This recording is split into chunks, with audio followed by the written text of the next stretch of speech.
سبيل الدموع سبيل. السلام عليكم ورحمة الله وبركاته. الحمد لله رب العالمين والعاقبة للمتقين ولا عدوان إلا على الظالمين. اللهم صل وسلم وبارك على محمد وعلى آله وأصحابه ومن تبعه بإحسان إلى يوم الدين.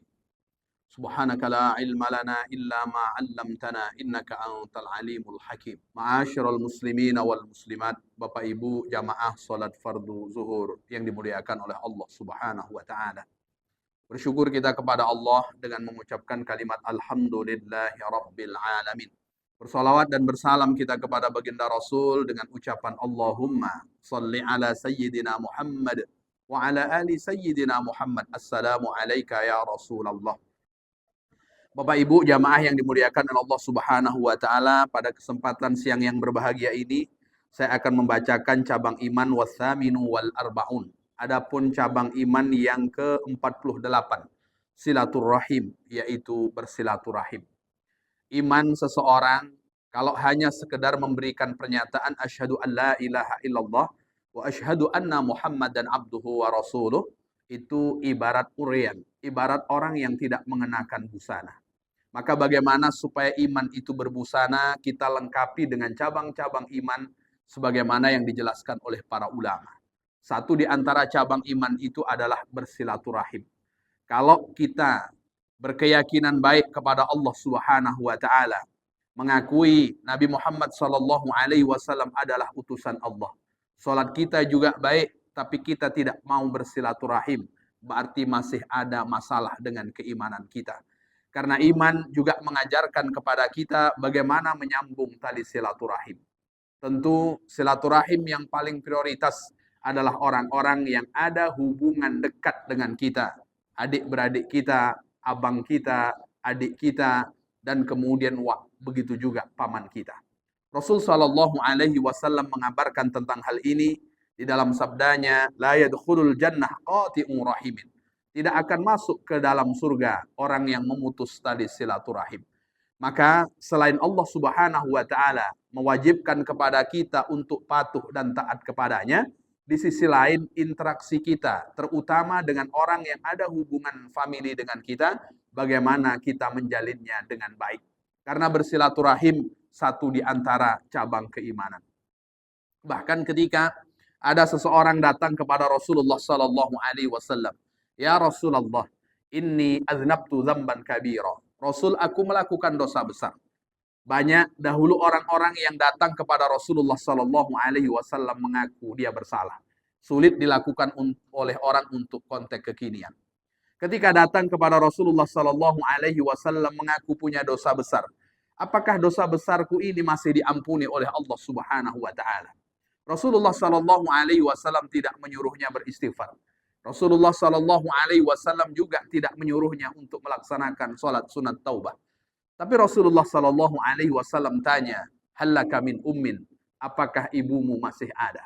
Pertanyaan Rasulullah sallallahu alaihi wasallam ini tentu menarik. Apa hubungannya dosa besar dengan ibu? Tentu baktinya seorang anak kepada ibunya akan mengampuni dosa-dosanya, akan gugur dosa-dosanya, juga termasuk dosa besar. Lalu laki-laki tadi menjawab, qad tuwfiyat, ibuku sudah meninggal wahai Rasul. Lalu kemudian Rasulullah bertanya, hallaka min khalah, apakah bibikmu masih hidup?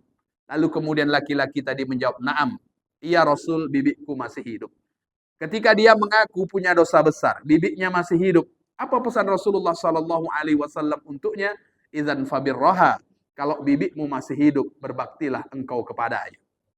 Maka berbaktinya seorang anak kepada bibiknya, adik-beradik dari ibunya, satu di antara amal yang akan menghapus dosa. Itu di antara spesialnya bersilaturahim. Maka jangan sampai kita selaku keponakan, kita tidak kenal dengan baik siapa bibik kita. Jangan sampai kita menjadi keponakan, kita tak kenal dengan baik siapa wak kita, siapa paman kita.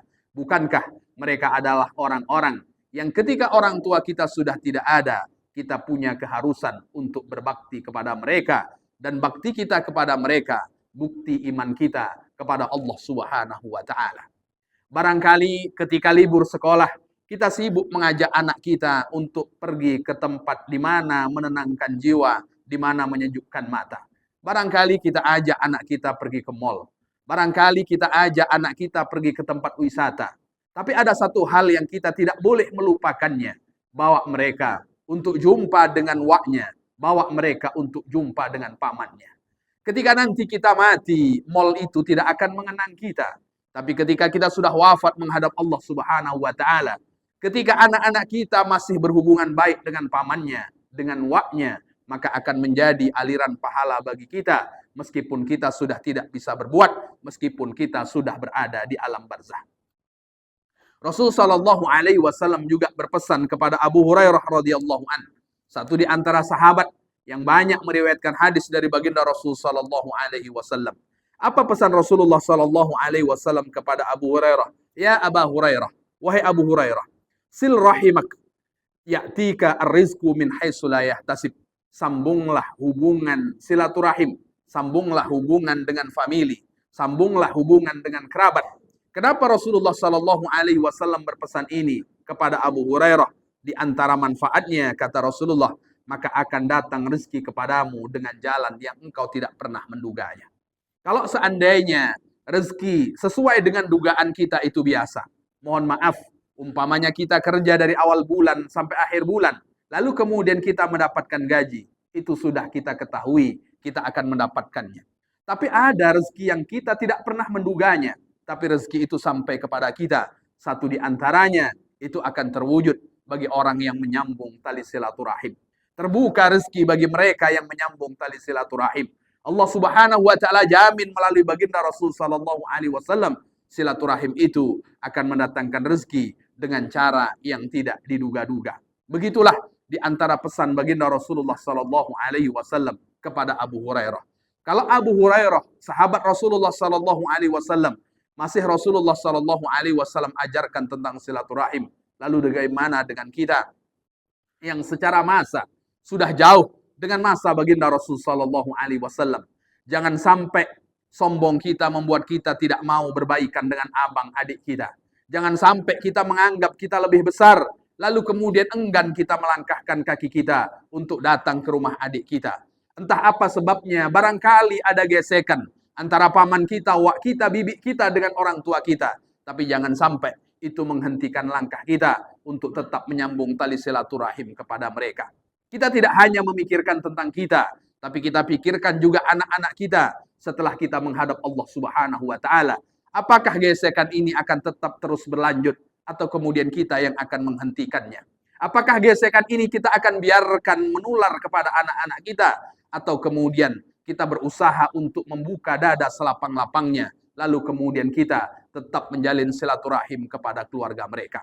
Jangan sampai dengan teman kita tak pernah berputus komunikasi. Jangan sampai dengan kawan kita selalu datang ke rumahnya, tapi kita lupa untuk datang ke rumah wak kita, untuk datang ke rumah bibi kita, untuk membawa anak-anak kita, berjumpa dengan adik kita, berjumpa dengan abang kita, dan kemudian seterusnya. Semoga Allah Subhanahu wa taala senantiasa membimbing kita untuk senantiasa baik ibadah kita dengan Allah, juga menjaga hak-hak dengan keluarga kita, dengan kerabat kita, yang itu disebut dengan silaturahim.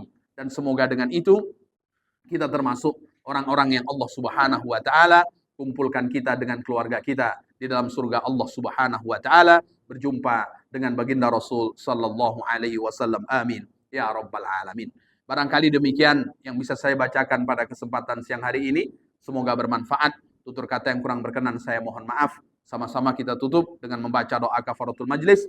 Subhanakallahumma wa bihamdika asyhadu an la ilaha illa anta astaghfiruka wa atubu ilaik. Assalamualaikum warahmatullahi wabarakatuh.